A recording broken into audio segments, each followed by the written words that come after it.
Hello and welcome to this week's reading vlog. I read this many books this week. Let's take a look. She's sanding it for you. Does that taste good, Nova? Do you like the taste of wood? Is that healthy? Hello. So I've got some cats around me. I've got Sylvie here. I've got Willow over here. I just read Godkiller and I gave this 4 stars. I almost DNF'd it. I was so close to DNFing it. But I felt like I had to push through because the premise was so interesting. And halfway through, it really picks up, girls. So you have Kissen, who is the god killer and has a very Valkyrie kind of vibe to her. You've got Inara and this god that she carries around named Skedaseth, and a former knight named Elagast or Elo.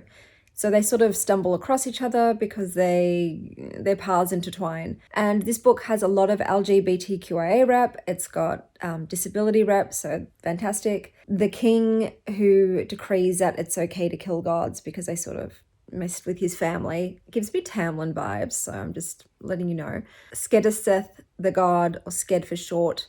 I don't know, I still feel a bit iffy about him as well. So that's a bit sketch. The relationship in this felt a bit forced, so I'm not really buying it. Like the groundwork wasn't there, so it feels a little fake, but it's still okay. I ain't mad about it.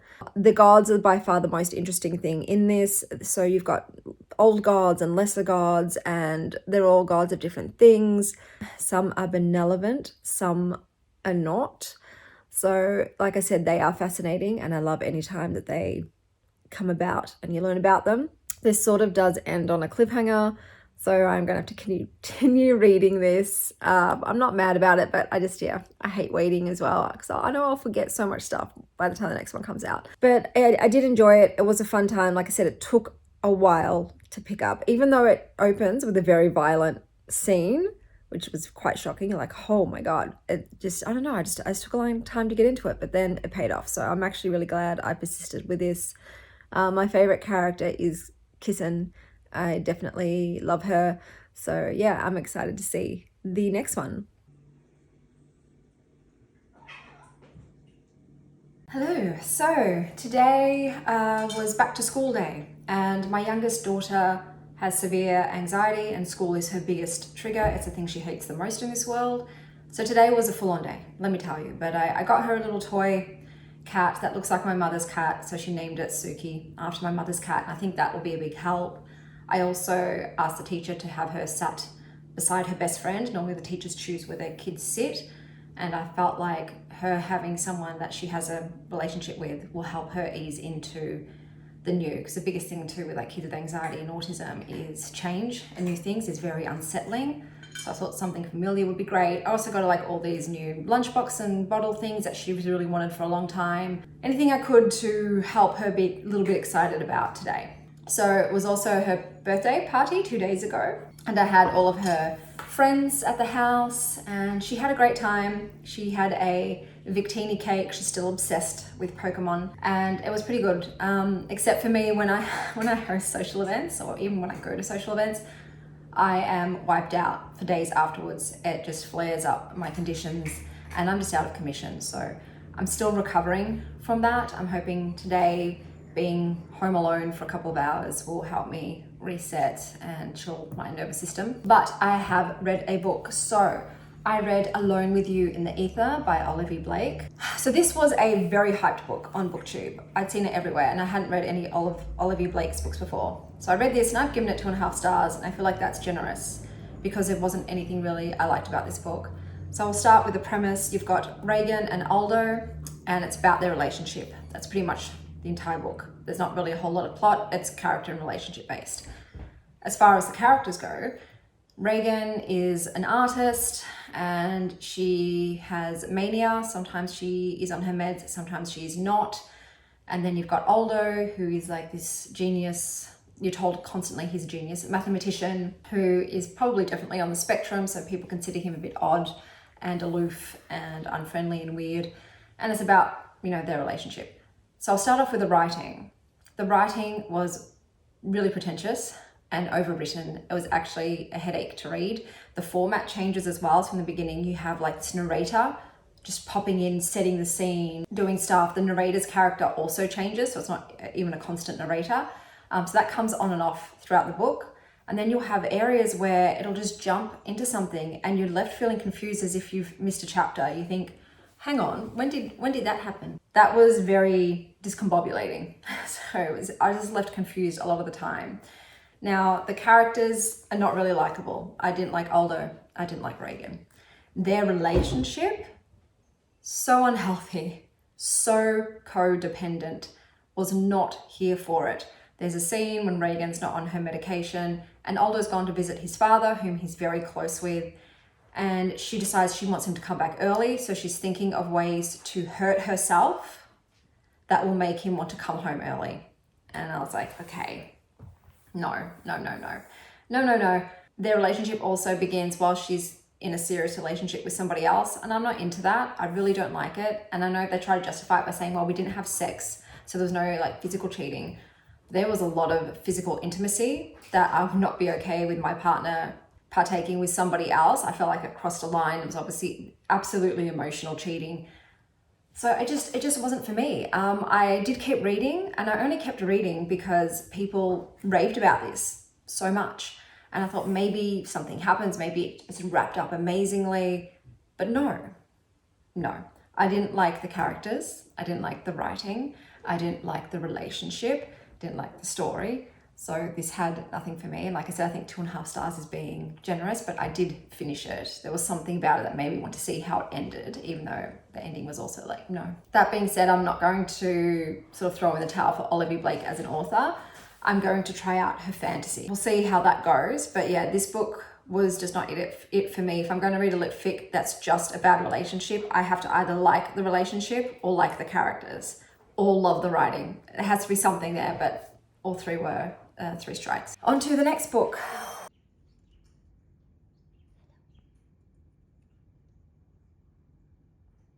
So I'm on my way to the hospital.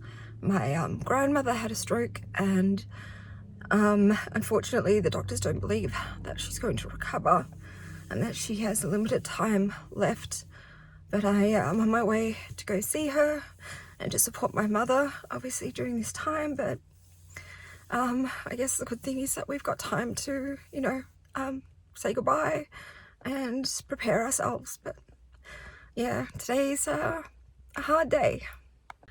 Hello. So as you saw yesterday, it was a bit of an emotional day. The hospital had told us that they believed that my nana wouldn't recover from her stroke, and that she would most likely pass away in a week because she was not eating or drinking and she was always asleep. So when I came, my mum said, Chanel's here, and she woke up, and I told her I loved her, and my mum asked, are you in pain? And she said no, and then she went back to sleep, and she slept the whole time. So my mum had told me that she was only waking up for a few seconds and then going back to sleep, and she wasn't eating or drinking. She couldn't swallow. So we were sort of making peace that this might be the end. And although that hurt, we also were talking about how, like in the past, I've lost a lot of loved ones. I've had a lot of death, and all of their deaths were sudden and unexpected. And this was the first time that we'd been told, like, death is coming. And we were able to go and see her and tell her that we loved her and spend time. And they told us that she would just fall asleep and not wake up. And it got me thinking, like, that is the way that we sort of all hope to go. She is 85, to be able to see the people that you love before you pass and have them be with you, and then just to go to sleep. So yesterday I came home and I spent a few hours just sitting with it and processing everything and my emotions. And then I picked my kids up from school and told them that Nana might be passing away. We don't know. But, I went and saw her today, and that we would go and see her on the weekend, if still with us physically. But then this morning, my mum called me and she FaceTimed with my nana, and she was awake and she was lucid, and she actually spoke some words because before, when she would wake up, she would only be able to say, yeah, no, that's it, that she couldn't say anything else. But I talked to her and she asked me where my brother was, which is, that's a thing with the family, where's your brother? And my mum was obviously elated. She was hoping that maybe there's a chance that she can recover. We're not getting our hopes up because we do know that the stroke caused significant damage and she's still spending a lot of time asleep. But today she did not only wake up and talk, but my mother managed to give her some food and some water. So she managed to swallow. So yeah, like I said, we're trying not to be too hopeful. It's hard not to. You always get your hopes up. Maybe their time's not over. But we're very aware it's up to her, sort of, and we're willing to accept either way, either her recovery and her still being with us, or if she, transitions to the next life. So I'm sort of, it's a bittersweet take, but we are sort of a bit buoyed because it was just nice to see her and connect with her and have a little chat. So I'm really happy she's still here for the time being, because I think it's really hard as humans to let go of someone physically. But yeah, I'm just really happy today, even though I sound sort of sad. But after that, I decided to read a bit because I just sort of needed to get out of my head as well. There's a lot of emotions happening, and I started overthinking, and I thought, okay, let's just calm yourself down and just get out of your head for a bit. So I picked up The Path to Kindness, which was the collection of poems of connection and joy. They're lovely. My favorite was The Path to Love out of all the ones I read. But this book is also quite interactive. So after so many poems, they'll have a little reflective pause where they'll pick a poem and they'll sort of go further into it and give you sort of writing and reflection, invitations, questions to ponder about it in your own life. And not only that, but at the end of the book, there's also reading group questions and topics for discussion based on some of the poems. So it is a bit more of an activity book as well, not just a passive reading. I still don't like rough cut edges. I just don't like the way they feel and look. But it was nice to just have a book on hand of poems of connection and joy. So it was a nice, peaceful read. And I also read two of my daughter's graphic novel books. I'll put the covers up here and I'll discuss them in the kids' corner, because the same thing. I just wanted really light, easy, sort of almost childlike content to read for this moment. So it's one of those things in life where sometimes what you need is different depending on what's happening around you. But it was nice to just sit down and indulge that sort of childlike energy. And I'm feeling a little better now. I still think I'm going to be taking it very easy today. I find a lot of very emotional things very hard on my body and energy levels. So I'm going to do my best to take care of myself and feed myself. Rest, maybe just do some crocheting and watch some videos and just have a quiet day.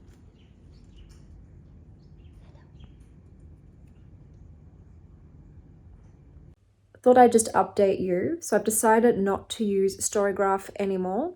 I'm mostly sticking with Goodreads and Library Thing. So Library Thing does allow me to do half points, so 2.5, 4.5, not quarters, which sucks. But so because of that, I am now going to just be reading in half points. So no longer doing 4.75 stars. It'll be 4.5 or 5, depending which way I think I should round it. So just thought I'd let you know going forward. Half points and only on Goodreads and Library Thing. So I am just relaxing in bed until I have to leave for my dentist appointment, which I don't like doing it. It's not my favorite thing, but yeah, gotta get the teeth cleaned. So I have just read The Shift, which is a book of poetry. It's nice. It's nice. The poems are nice. They're agreeable. They're easy to read. They're sweet. The illustrations are lovely. So there's lots of little illustrations, but it's not like a very, soul-touching, resonating book of poems. It was just an enjoyable read. To the dentist to have my gums tortured, yeah. So I just finished reading Queen of Myth and Monsters, and it's a second in a series. It's about witches and vampires and this couple's relationship. I DNF'd it about halfway through, and I'll sum it up by using one of the characters' own quotes. All we do is fucking fight. And literally that's all the couple did, was have sex and argue. Their relationship dynamic got a little toxic, and I just thought, no, I'm done. I'm going to have to put this down and walk away, because I'm just also feeling a little overwhelmed. This whole week has been very emotional for me with my grandmother and my youngest daughter's severe school anxiety, and I'm just left feeling really depleted. And it's also one of those situations where I don't know what to do. Like there's no action plan that I can just do to fix everything. So I'm feeling a little bit lost, and yeah, and then it doesn't help that I stayed up all night doing something. Pretty much there's a oracle deck I have and I don't like the cards, so I decided why not make my own cards to go with the guidebook. And so then I went down the Pinterest hole of finding artwork that I like, and then I decided to try out AI because it's just for me. I'm not selling it, not distributing it. And that was its own like pit of a time suck. And I stayed up really late because I got hyper fixated on it. And yeah, today I told myself, don't even touch it. Don't look at any more pictures. Don't go on there. You need to take care of yourself. Go and have some adaptogens and some mushrooms and fortify yourself, because you need a short for your kids, even though all you want to do is sleep for a week. So yeah, I'm feeling a little bit lost, sort of directionless. So I'm going to have to, when I find a quiet moment to myself today, write up sort of like a care plan for myself to make sure that I don't run myself into the ground. And I might have to do some journaling to put all these heavy emotions down and get them out. And I might pull some cards for some guidance, because in these situations where I don't know what to do, I think it's a good time to like ask your guides for help. Like, hey, help me. I need help. Give me a direction or an idea of what I can do to sort of help with these issues. So that's my plan for today. Made it pretty? So pretty.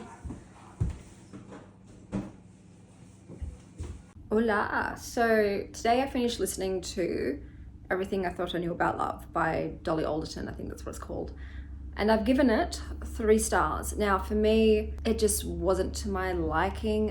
It is mostly about her teens, her 20s, and it culminates in her 30th birthday. And you've got all the themes of like relationships and sex and work, aging, eating disorders, partying, all that stuff. For her, she believed that her most important relationships were her female friendships, and that was what she focused on. Later, that was the realization she came to. I, though, found that her friendship with her best friend was kind of unhealthy. Like, she was very, very possessive of her friend, and she'd get quite jealous whenever her friend would give attention to the other relationships in her life or other people.